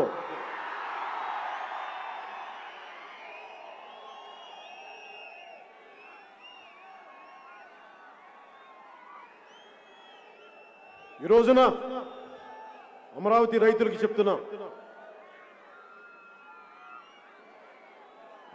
ఆంధ్రప్రదేశ్ రాజధాని అమరావతి, ఎక్కడికి వెళ్ళదు. మీ కష్టం, మీ మీద పడ్డ ప్రతి లాఠీ దెబ్బ నా మీద పడ్డట్టు గుర్తుపెట్టుకోండి. నేను ఖచ్చితంగా చెప్పగలను, అమరావతి ఇక్కడి నుంచి కదలు. అలా అని చెప్పి మిగతా ప్రాంతాలను వదిలేస్తామని కాదు. మీకు ఇచ్చాం మాట, చట్టసభల్లో మాట ఇచ్చారు. రాజ్యాంగం చట్టసభలో ఇచ్చిన మాటని మీరు నిలబెట్టుకోకపోతే ఒకటి అడగండి, శాసనాలు చేసేవాళ్ళు శాసనాల్ని పాటించకపోతే నేను ఈ మాట ఎందుకినా? చిన్న పిల్లడు కూడా అడగండి. అంటే మీరు శాసనాలు చెప్తారే తప్ప పాటించరా? అవన్నీ కుదరవు. అలాగే అమరావతి రాజధాని నేపథ్యంగా న్యాయ వ్యవస్థకి ఇలా అరుపుల వల్ల ఇలా అరుపుల వల్ల ఏం ప్రయోజనాలు రావు. ఆగండి, మీకు ఇదే ఈ ఉత్సాహం తగ్గించుకోండి. ఈ అరుపుల వల్ల ప్రయోజనాలు ఏం రావు. ఆగండి, కూర్చో. నాకు ఆనందం రాదు, కూర్చో. ఈ అమరావతి నేపథ్యంలో న్యాయ వ్యవస్థను కూడా తప్పుపట్టే స్థాయికి వెళ్ళిపోయింది వైసీపీ ప్రభుత్వం. న్యాయ వ్యవస్థని కూడా, ఈ దేశానికి మూల స్తంభాలైన న్యాయ వ్యవస్థ, అందులోని వ్యక్తులు వ్యక్తిగతంగా నీకు నచ్చచ్చు నచ్చకపోవచ్చు, కానీ వ్యవస్థను మటుకు ప్రశ్నించే హక్కు లేదు. ఆంధ్రప్రదేశ్ ప్రభుత్వాన్ని తిట్టే హక్కు నాకు, ప్రభుత్వ వ్యవస్థను తిట్టే హక్కు లేదు, వ్యక్తులను తిట్టే హక్కు ఉంది నాకు. వైసీపీకి కూడా మీకు తెలుసుకోవాల్సింది, వ్యక్తులను మీరు దాడి చేస్తూ ఉన్నారు. ఈ పద్ధతి మీరు చేసుకుంటే ఏమవుతుందంటే,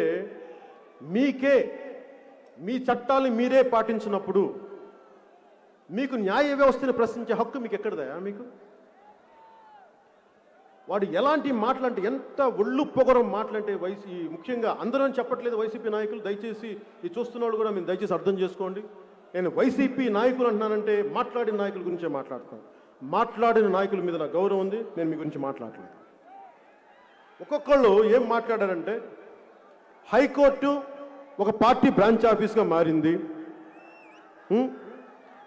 అసలు ఎలా తిట్టారంటే, తిట్టి సోషల్ మీడియాలో తిట్టడం, బూతులు తిట్టడం, అమెరికాలో కూర్చొని తిట్టించడం, ఏ స్థాయికి వీరి గూండాగర్ది వెళ్ళిపోయిందంటే మన ఇళ్లలోకి వచ్చి మన రైతులు కొట్టడం కాదు, న్యాయ వ్యవస్థను శాసించే వ్యక్తులు వీళ్ళ జీవితాల్లో కూడా వెళ్ళిపోయి తిట్టడం స్టార్ట్ చేశారు. అది వీళ్ళ గుండాతనం. క్రిమినల్స్ రాజకీయాలు వెళ్తే ఇలాగే ఉంటుంది. ఈ తప్పుని మనందరం కలిపి చేసాం, మర్చిపోతాం. నిజానికి ఎంత విసిగిపోయిందంటే కోర్టు కూడా, పోలీసు సంగతి కూడా చెప్తాను. పోలీసు వ్యవస్థ కూడా ఏం చేయగలరు. నేను పోలీసు పెట్టను. నేను ఇదే మాచర్ల గురజాల్లో మా నాగబాబు గారికి కూడా తెలుసు. నాగబాబు గారు కూడా పెరిగారు. నేను కూడా గుంటూరు బాపట్లో పుట్టినోడిని, గుంటూరు కారం తిన్నోడిని కూడా. పౌరుషం ఉండదా?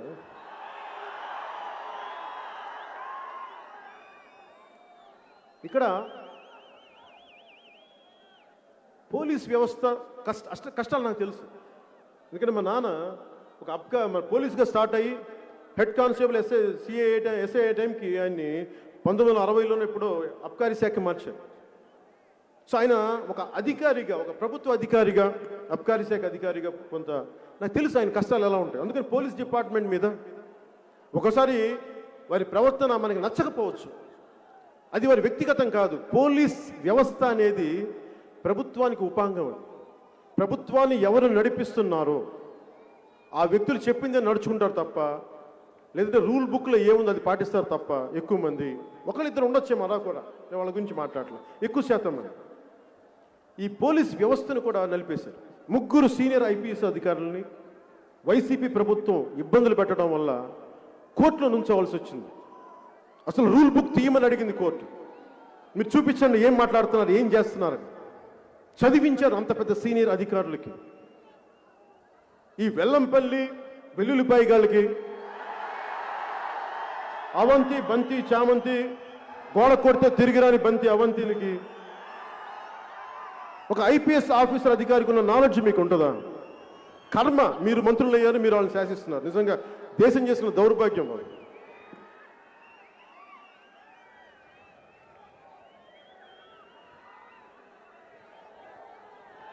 అందరూ ఈ వైసీపీ పాలనలో ముందస్తుగా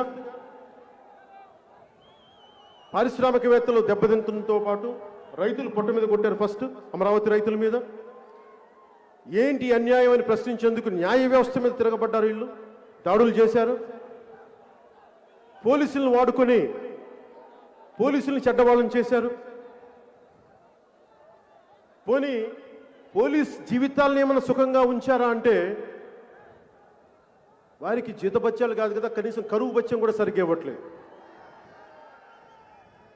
టీఏలు ఇవ్వట్ల,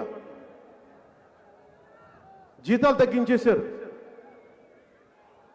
వీళ్ళ నాయకుడు నేను అధికారంలోకి వస్తే వారాంతపు సెలవు ఇస్తానని చెప్పాడు. వారాంతపు సెలవు లేదు. వారాంతపు సెలవు లేకపోగా వీళ్ళు చేసే ఈ తప్పుడు పనులు, తప్పుడు కోతల వల్ల పోలీసులకి అధిక పని. మన రోడ్ల మీద మనం తిడితే మన రోడ్ల మీదకి వస్తే దాని శాంతి భద్రత మళ్ళీ పోలీసు వ్యవస్థే కదా మాట్లాడాలి. ఆ ఉన్న సెలవు కాదు కదా. 12 గంటల పనికి వాళ్ళు 24 గంటల పనులు చేస్తారు పోలీసు, ఈ వైసీపీ ప్రభుత్వం. ఇవన్నీ కాకుండా మీరు చూస్తే మనం ఎవరన్నా సరే ఇక్కడున్న ఒక ఆడబిడ్డ కానీ, ఒక సగటు వ్యక్తి ఎవరైనా సరే ఇక్కడ మనందరంలో ఒక వ్యక్తి కనుక మనం ఒక పోలీస్ కానిస్టేబుల్ని చొక్కా పట్టుకోగలం, ప్రశ్నించగలం, కానీ భయపడతాం కదా మనందరం. కానీ వైసీపీ నాయకులకి ఆ భయం లేదు. సిఐ ర్యాంక్ అయినా సరే చొక్కా కాలర్ పట్టుకుంటారు. చిత్తూరులో ఒక సిఐని కాలర్ పట్టుకున్నారు.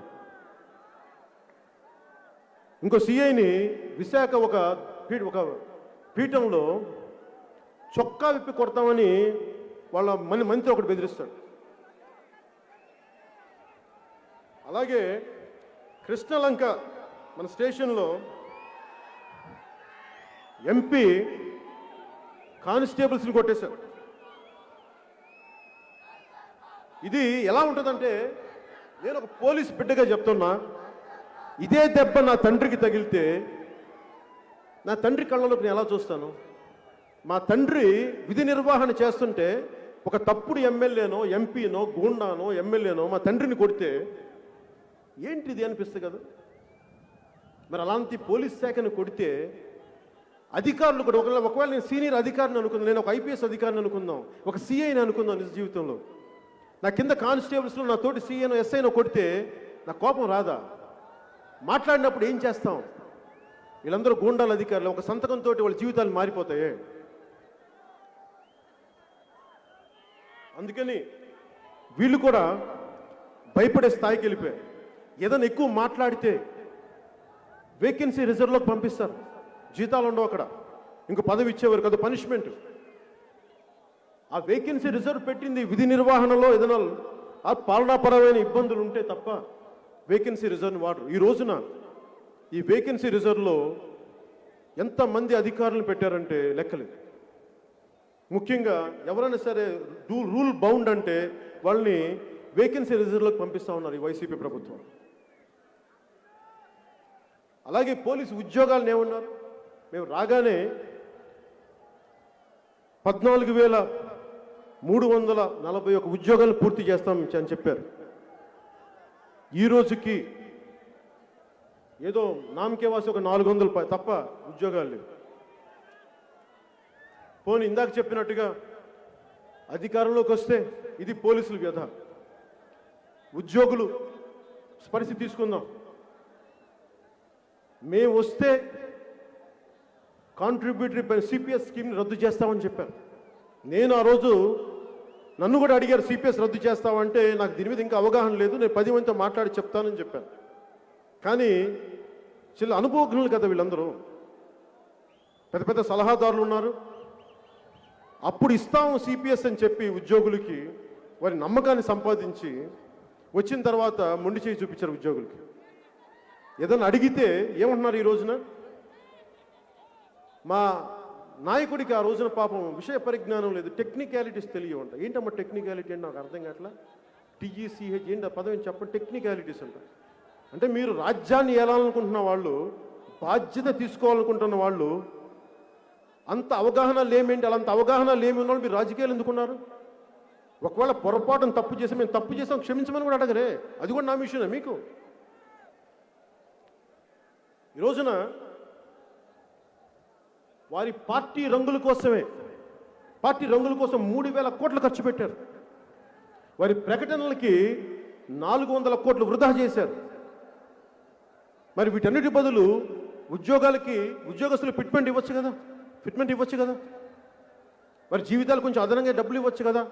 అంటే మీ పార్టీ రంగులు వేసుకోవడానికి 3,000 కోట్లు ఉంటాయి, కానీ మీ అడ్వర్టైజ్మెంట్ వేసుకోవడానికి 400 కోట్లు ఉంటాయి, కానీ ఉద్యోగస్తులు ఇవ్వడానికి డబ్బులు ఉండవు. ఎవరైనా సరే మీరు ఆలోచించండి, వేతనాల సవరణ కమిటీని మేము తీసుకొస్తామంటే ఎవరికైనా ఆశ ఏంటంటే మా జీతాలు పెరుగుతాయి అనుకుంటాం. వైసీపీ వాళ్ళ మాటలకు అర్థాలు వేర్లని చెప్పాను. మేము పెంచుతామంటే తగ్గిస్తామని అర్థం. మేము మద్యపాన నిషేధం అంటే మేము ప్రోత్సహిస్తామని అర్థం. 99,900 కోట్లు ఆంధ్ర మనకి తెలంగాణ ఆదాయం అయితే ఆంధ్ర ఆదాయం 1,17,136 కోట్లు. ఇంత డబ్బు సంపాదన ఉంది ఇక్కడ. మరి ఎటు వెళ్ళిపోతుంది డబ్బు? ఎవరు అడుగుతారు దీన్ని? అడిగేవాళ్ళు లేరు.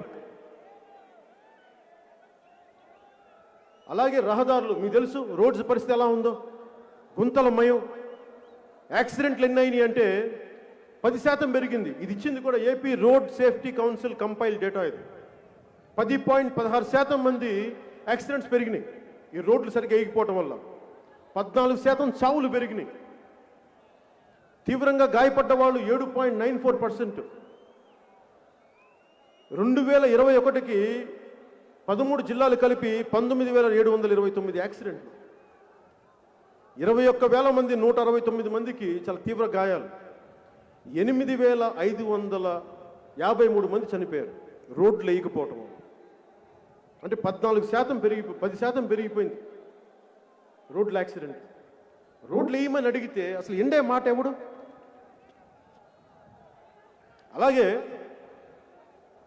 తాకట్లో భారతదేశం మన ఆంధ్రప్రదేశ్ అప్పుల్లో మునిగిపోయింది. 7 లక్షల కోట్లు అప్పు అని చెప్తా ఉన్నారు. 7 లక్షల కోట్లు.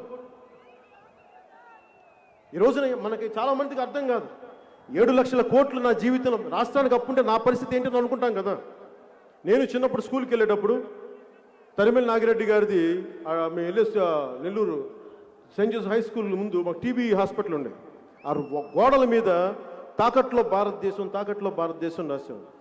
సో తర్వాత నేను మా నాన్నగారు ఇచ్చిన తరిమెల నాగిరెడ్డి గారిది ఆ పుస్తకం చదివిన తర్వాత కొంత పెద్దలతో కొంత అవగాహన చేసుకున్నాను. తాకట్లో భారతదేశం, అప్పుల్లో ఆంధ్రప్రదేశ్ అంటే మనం ఆలోచించాల్సింది నా జీవితంలో అది ఏం ప్రభావితం చేస్తుంది, అది మనం అర్థం చేసుకోవాలి. సో ఈ అప్పులు పరిస్థితిలో మనకి ఏం జరుగుతుంది అని అనటానికి మనం ఒకటే అర్థం చేసుకోవాలి. ఒక కుటుంబాన్ని నడిపే ఒక పెద్ద ఉండి, అతనికి పెద్ద సంసారం ఉంటే, పరిమితమైన ఆదాయం ఉంటే, ఆదాయాన్ని చాలా పద్ధతిగా డిస్ట్రిబ్యూట్ చేయాలి. ఒకసారి సరిపోకపోతే కొంత బయట నుంచి కొంత అప్పు తీసుకురావాలి. అప్పు తెచ్చి కాన్స్టెంట్గా అప్పు తీర్చే మార్గాలను ఎతకాలి. కనీసం వడ్డీలు కట్టే పరిస్థితిని ఎతకాలి. వడ్డీలు పెరిగిపోయి అప్పులు తీర్చలేని పరిస్థితి వదిలేద్దాం. కనీసం వడ్డీలు కూడా కట్టలేని పరిస్థితులు ఉంటే ఇంక పిల్లలకి పెట్టలేడు. ఎంతసేపు పిల్లలకి ఒక పండగకో, ఒక పబ్బానికో, ఒక పసుపు కుంకానికో తండ్రి ఇద్దామంటే డబ్బులు ఉండవు అక్కడ. సో ఈ పరిస్థితుల్లో అలాగే ఒక రాష్ట్ర ప్రభుత్వం కూడా 7 లక్షల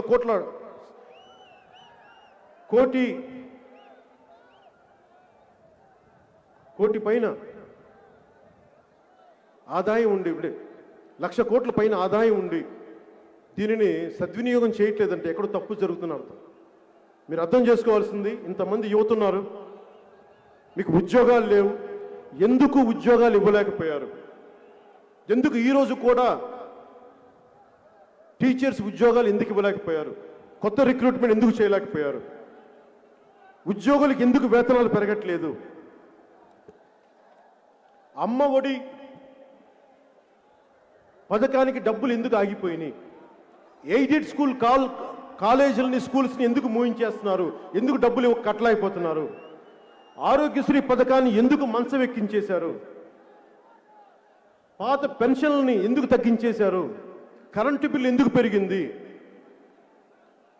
ఇది ఆలోచిస్తే వీరు అప్పులు చేయటం వల్ల, వీరు రకరకాల విధానాలకి, దాని అప్పులతో పాటు మనం చేయడం పరిశ్రమ అభివృద్ధి ఉండాలి కదా. ఎవరో ఒకరు పెట్టుబడులు వచ్చేవాళ్ళు ఉండాలి, వడ్డీలు కట్టాలి, ఎంతో కట్టాలంటే పెట్టుబడులు ఉండాలి. పెట్టుబడులు చంపేశారు వీళ్ళు. ఆంధ్రప్రదేశ్ అంటే ఒక్కరు రావట్లేదు ఈ రోజున. ఉన్న పరిశ్రమలు వెళ్ళిపోవడం కాదు, వచ్చే పరిశ్రమలు లేవు. ఉన్న పరిశ్రమల్ని కూడా పంపించేస్తూ ఉన్నారు. ఉదాహరణకి అమర్రాజా బ్యాటరీసే ఉంది. దాంట్లో నాకు తెలియదు అంతకుముందు అమర్రాజా బ్యాటరీస్ ఏంటి. ఒకసారి కిరణ్ రాయ్, మన వినోద్ రాయల్ అని చెప్పి మన జనసేన కూడా బిడ్డ చంపేశారు చిత్తూరులో. ఆ బిడ్డ వాళ్ళ తండ్రి అమర్రాజా బ్యాటరీ ఇంజనీర్. ఆయన ఎప్పుడో కూర్చోబెట్టి అక్కడే ఉద్యోగి రిటైర్డ్ అయ్యాడు. అలాంటి ఎంతోమందికి ఆధారం కల్పించిన ఒక పరిశ్రమని ఉన్మాదంతో, పిచ్చితో ఇక్కడి నుంచి పంపించేశారు. కియా ఫ్యాక్టరీ అనంతపూర్లో వస్తే వారి అనుసంధానమైన పరిశ్రమ యాన్సిలరీ యూనిట్స్ రావాల్సిన వీళ్ళు చేసిన, వైసీపీ చేసిన గొడవకి వీళ్ళు వెళ్ళిపోయారు. ఇలా ఒక్కటి కాదు, రెండు కాదు, అన్నీ వెళ్ళిపోయాయి. నిజంగా ఈ ప్రభుత్వం అధికారంలోకి వచ్చినప్పటి నుంచి చాలా ఇబ్బందులు ఎదుర్కొంటా ఉంది.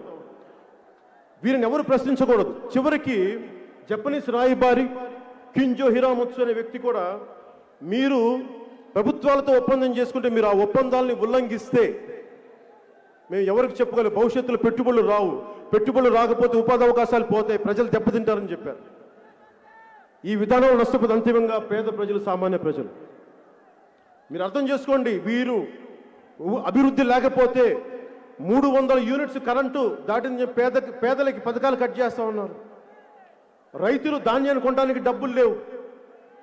ఎస్టీ, ఎస్సీ, బీసీ సకల కార్పొరేషన్లకి రుణాలు ఇవ్వలేని పరిస్థితుల్లో ఉన్న కార్పొరేషన్ నిధులను వేరే చోటకి తరలించేస్తా ఉన్నారు. ఈ రోజున పంచాయతీ, గ్రామ స్వరాజ్యం, గ్రామానికి గ్రామాలే పట్టుకొమ్మలు దేశానికంటే ఈ పంచాయతీలు డబ్బులు లేవు. ఈ రోజున డ్రైనేజీలు బాగు చేయించలేరు. వేతనాలు సవరణ అంటారు, డబ్బులు లేవు దానికి. మద్య నిషేధం అని చెప్పారు, మద్యం మీద కోట్లు సంపాదిస్తూ ఉన్నారు. టీడీపీ ప్రభుత్వంలో ఉన్నప్పుడు 59,000 కోట్ల మద్యం మీద ఆదాయం వస్తే 2.5 ఏళ్లలోనే మద్య నిషేధం విధించి 45,000 కోట్లు సంపాదించారు. టీడీపీ రికార్డు బ్రేక్ చేశారు 2.5 సంవత్సరాలు. ధరలు పెంచితే మద్యం తాగేవాళ్ళు తగ్గిపోతారని చెప్పి ఒక దరిద్రపు నీచ నికృష్టమైన ఒక హీన వాదన ఒకటి వినిపిస్తారు. డబ్బులు పెంచితే ఎవడైనా సరే వ్యసనాన్ని నియంత్రించగలరుగా, నిర్మూలించగలరా? పైగా ఈ నాసిరకం లిక్కర్ ఒకటి అమ్ముతారు. దానివల్ల ఈ మధ్యనే మనకి జంగారెడ్డిగూడలో 812 మంది చనిపోయారు ఇలిసిట్ లిక్కర్ తాగి. ఇండియన్ మేడ్ ఫారెన్ లిక్కర్ అంటాం కదా IMFLని, అది కాదు, ఇడుపులపాయ మేడ్ ఫారెన్ లిక్కర్.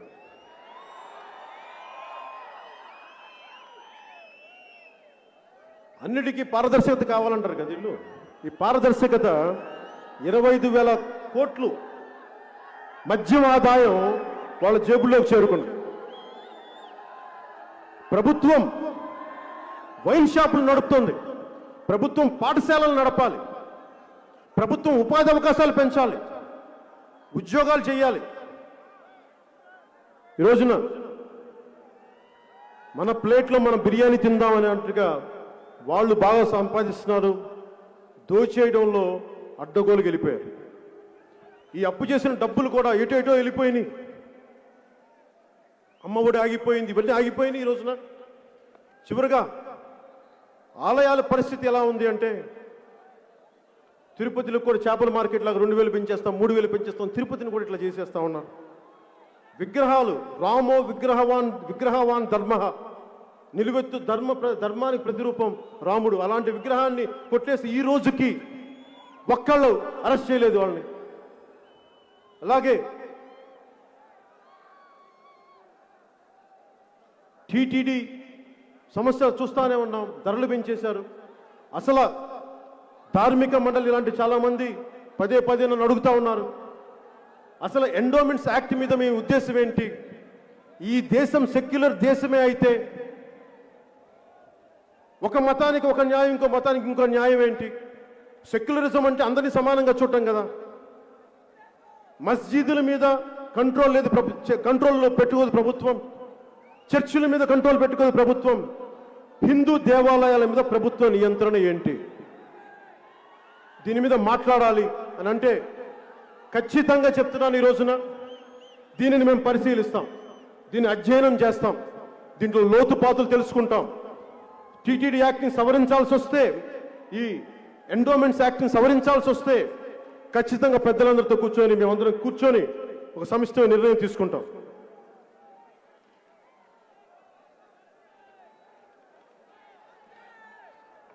అలాగే మనం భవిష్యత్తు గురించి మాట్లాడుకోబోయే ముందు జనసేన పార్టీగా మనం ఏం చేయబోతున్నాం, అప్పుల్లో కూరుకున్న మన ఆంధ్రప్రదేశ్కి మనం ఏం చేయగలం, సంపన్న ఆంధ్రప్రదేశ్గా ఎలా చేయాలి. నేను ఎప్పుడు చాలా ఆశావాదిని. శతకోటి దరిద్రాలుంటే అనంతకోటి ఉపాయాలు ఉంటాయని నమ్మేవాడిని.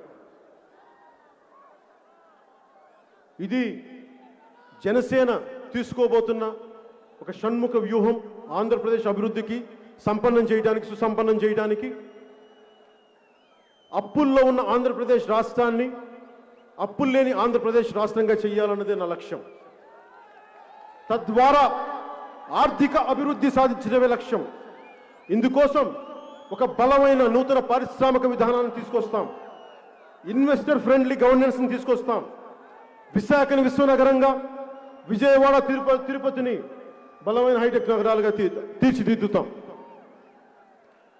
అమరావతి రాజధాని అన్ని వర్గాలకి, అన్ని కులాల వారికి అవకాశాల నివాసం కల్పించే ఒక అభ్యుదయ, ఒక రాజధానిగా అమరావతిని మేము ముందుకు తీసుకెళ్తాం. మద్రాసు నుంచి విడిపోయినప్పుడు తెలుగు రాజధానిగా కర్నూలు నగరం ఇచ్చిన కర్నూలు నగరాన్ని రుణం తీర్చుకుంటాం. కర్నూలు జిల్లాకి దామోదరం సంజయ్ గారి కర్నూలు జిల్లాగా నామకరణం చేస్తాం, అభివృద్ధి తీసుకుంటాం. రాయలసీమ బిడ్డలందరినీ, ఎక్కడో గల్ఫ్లో ఎక్కడో వెళ్ళిపోయిన వ్యక్తులందరినీ రాయలసీమను అభివృద్ధి చేసి వారందరినీ ఇక్కడికి ఉపాధి అవకాశాలు తీసుకొస్తాం. అలాగే అల్పాదాయ వర్గాల వారి ఇళ్ల నిర్మాణానికి, వైట్ రేషన్ కార్డు హోల్డర్స్ అందరికీ ఇసుక ఉచితంగా ఇస్తాం.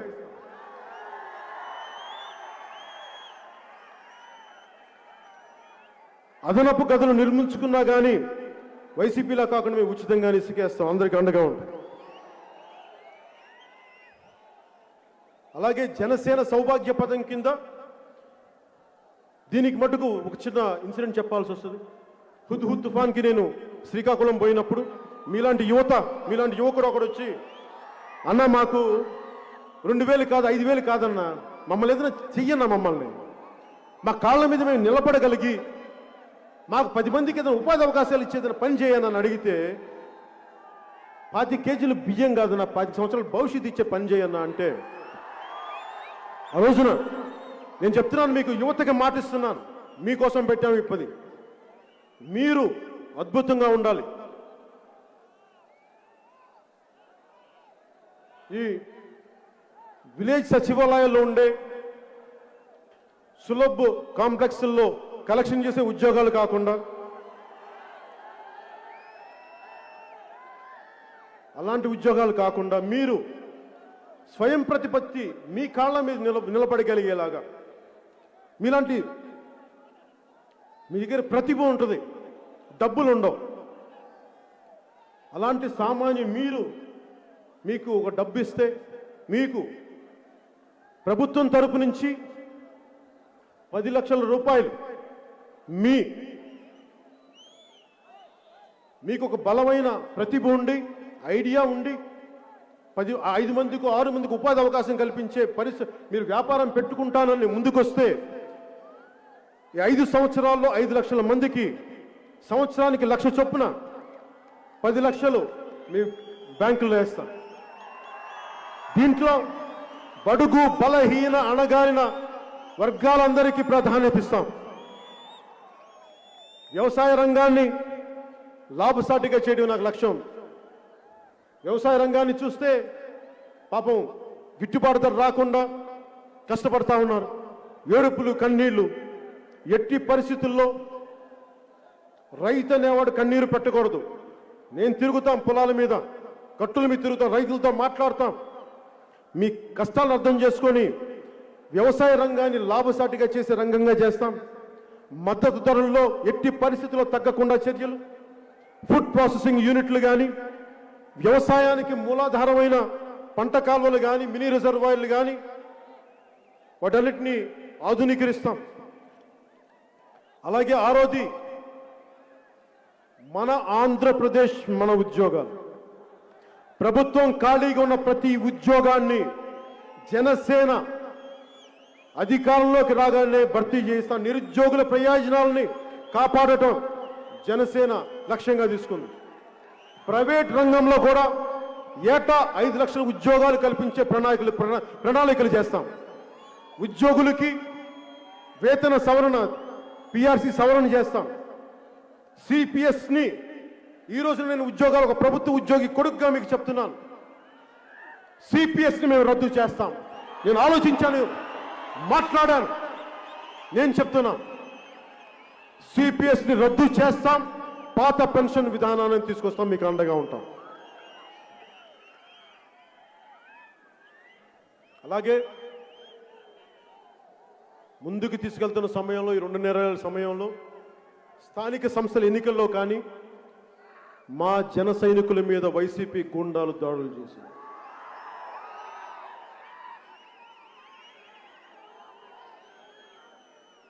నేను కులాల ఐక్యత కోరుకునేవాడిని, కులాలను విభజించేవాడిని కాదు, కులాల ఐక్యత కోరుకునేవాడిని.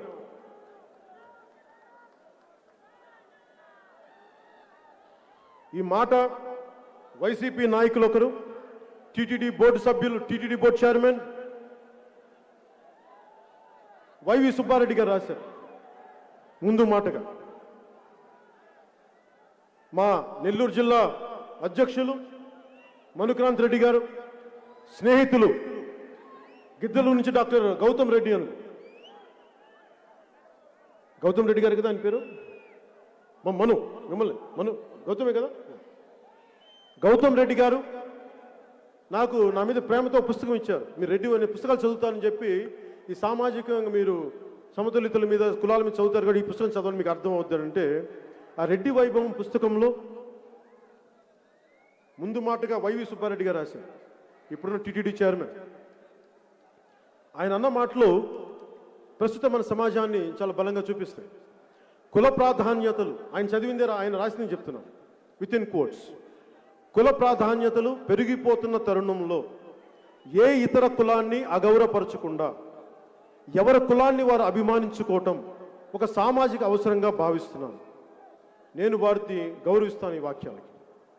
కానీ మరి వైవి సుబ్బారెడ్డి గారిని అడగదలుచుకున్నాను, మీరు ఒక కులాన్ని మరి మీరు ఇంత ఉన్నతంగా రాసి, ఒక వాస్తవిక ధోరణితో రాసి, ఒక కులాన్ని మీరు వర్గశత్రువుగా ఎలా ప్రకటించింది మీ పార్టీ? ఒక కులాన్ని మీరు వర్గశత్రువుగా ఎలా ప్రకటించారు? దానివల్ల అస్తవ్యస్తం అయిపోతుంది రాష్ట్రం. నేనే ఉన్నాను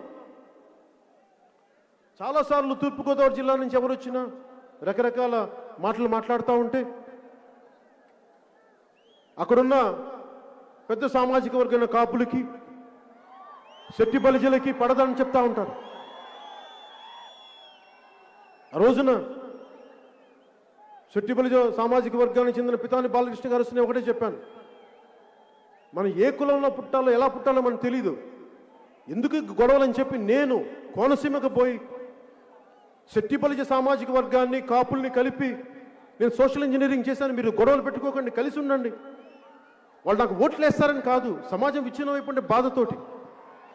మరి నేను ఇంత బాధ్యతగా ఉన్నప్పుడు వైవి సుబ్బారెడ్డి గారు మీకు ఒక విషయాన్ని మీ దృష్టికి తీసుకొస్తాను. మీ కాకినాడ ఎమ్మెల్యే ద్వారంపూడి చంద్రశేఖర్ అనే వ్యక్తి నన్ను అకారణంగా పచ్చి బూతులు తిట్టాడు, నన్ను వినకూడని బూతులని తిట్టాడు. అది మీ వైసీపీ వాళ్ళకి అలవాటు అనుకోండి, నేను భరించాను, నేను తట్టుకున్నాను. కానీ నన్ను తిడితే మా జన సైనికులకు కోపాలు వస్తాయి, మా ఆడపడుచులకు కోపాలు వస్తాయి, మా వీర మహిళలకు కోపాలు వస్తాయి, మా నాయకులకు కోపాలు వచ్చినాయి. నానాజీ గారికి, పంతం నానాజీ గారికి, అందరికీ ఎందుకు ఇలా అన్నామని చెప్పి నిరసన చేయడానికి పోతే వాళ్ళ మీద దాడులు చేశారు. దాడులు చేయటమే కాకుండా నేను నిజంగా చెప్తున్నాను, ఈ రోజున ఇన్ని సంవత్సరాల్లో పార్టీ పెట్టిన 8 సంవత్సరాలు ఏ ఒక్క రోజు కూడా నా మీద ఇన్ని మానసిక అత్యాచారాలు చేసినా కానీ ఏ ఒక్క రోజు కూడా నేను ఎందుకు వచ్చాను రాజకీయాల్లోకి, తప్పు చేశాను ఒక్క క్షణం కూడా అనుకోలేదు.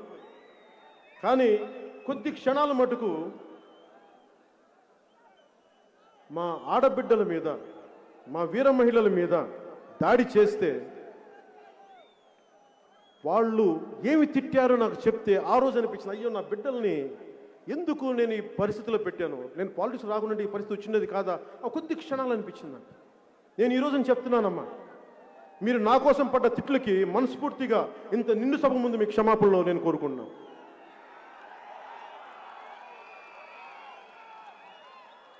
వైవి సుబ్బారెడ్డి గారు ఒక అత్యధిక సామాజిక వర్గానికి చెందిన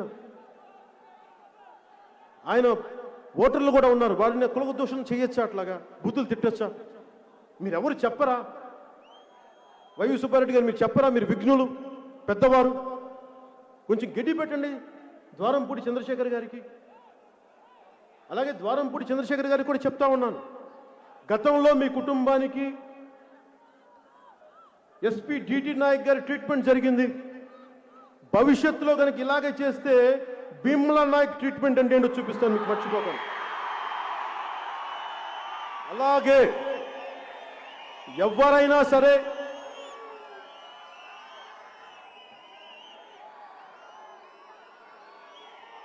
కులాల పేరు మీద నిజానికి ఈ రోజున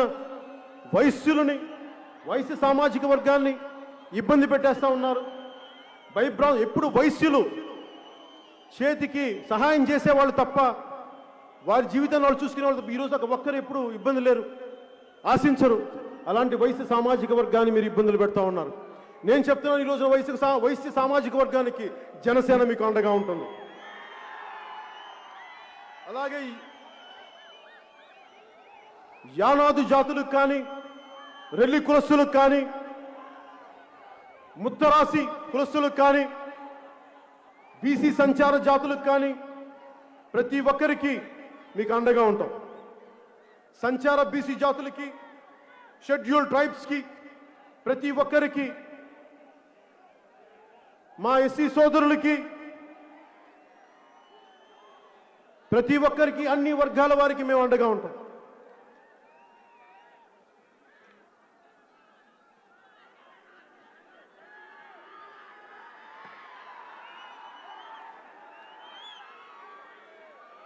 ఈ సభని ఈ మాటలు చెప్పి ముగిస్తున్నాను. పొరుగువాడి మంచితనం దుష్టుడి దురహంకారాన్ని రెచ్చగొడుతోంది. పక్కవాడి సౌభాగ్యం బాలిసుడి గుండెల్లో మంటల్ని రేపుతుంది. ప్రజలు నోళ్లు కొట్టి ప్రజాస్వామ్యాన్ని పాతిపెట్టి గజ దొంగలు ఈనాడు రాజులై ఏలుతున్నారు. బాలగంగాధర్ దేవరకొండ బాలగంగాధర్ తిలక్ రాసిన ఈ కవితా పంక్తులు వర్తమాన వైసీపీ ప్రభుత్వం నడిపిస్తున్న వ్యక్తులకి చాలా సహజంగా వర్తిస్తాయి. కర్ణుడికి కవచకుండలాగా. బాలీసుడు అంటే వైసీపీ శ్రేణులు చెప్తున్నాను, మూర్ఖుడు, నా ఉద్దేశంలో దుర్మార్గుడు అని అర్థం. అధికార మదంతో ఒళ్ళు బలిసి కొట్టుకుంటున్న వైసీపీ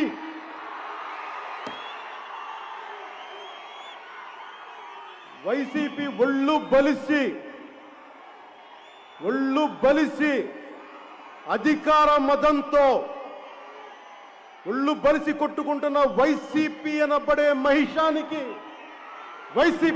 మహిషానికి కొమ్ములు ఇరగొట్టి కింద కూర్చోబెట్టి వచ్చే ఎన్నికల్లో సరికొత్త ప్రజాప్రభుత్వాన్ని స్థాపిస్తాం.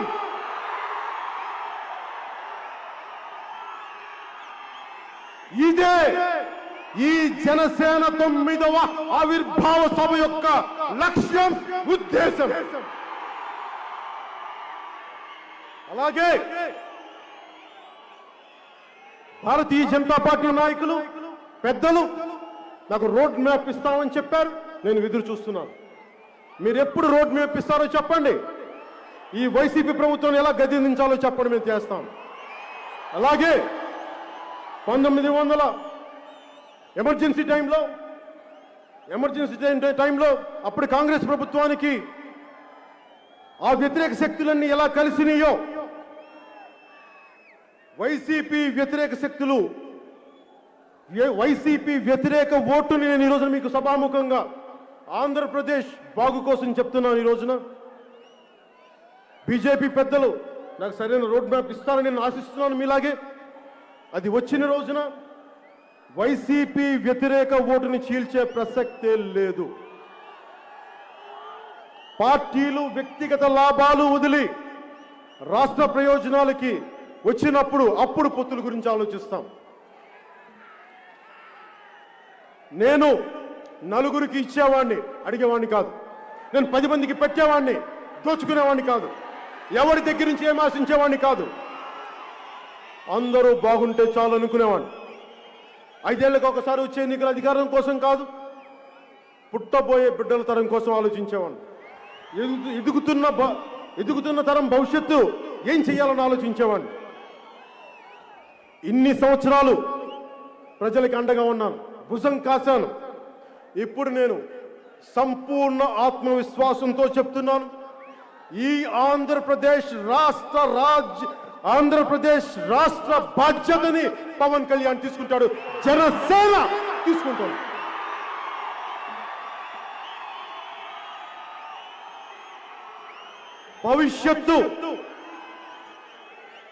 భవిష్యత్తు జెండాని మోయడం కంటే బాధ్యత ఏముంటుంది? ఒక తరం కోసం యుద్ధం చేయడం కంటే సాహసం ఏముంటుంది? ఒకటే గుర్తుపెట్టుకోండి, కూల్చేవాడుంటే కట్టేవాడుంటాడు, విడదీసేవాడుంటే కలిపేవాడుంటాడు, చీకట్లోకి తోసేవాడుంటే వెలుగులోకి లాక్కొచ్చేవాడుంటాడు. తలెగరేసే పాలకుడుంటే తలెగరేసే పాలకుడుంటే తల బంతిని ఎగిరితన్నే పరశురాముడు ఉంటాడు. దోపిడీ చేసే వైసీపీ గూండాగాళ్ళు ఉంటే వారి దోపిడీని అడ్డుకునే జన సైనికులు ఉంటారు. వైసీపీది విధ్వంసం, జనసేనది వికాసం. వారిది ఆధిపత్యం, మనది ఆత్మ గౌరవం. అది అహంకారానికి అడ్డ. ఇది జన సైనికుల గడ్డ. జై జనసేన, జై జనసేన, జై జనసేన, జై హింద్. సర్వే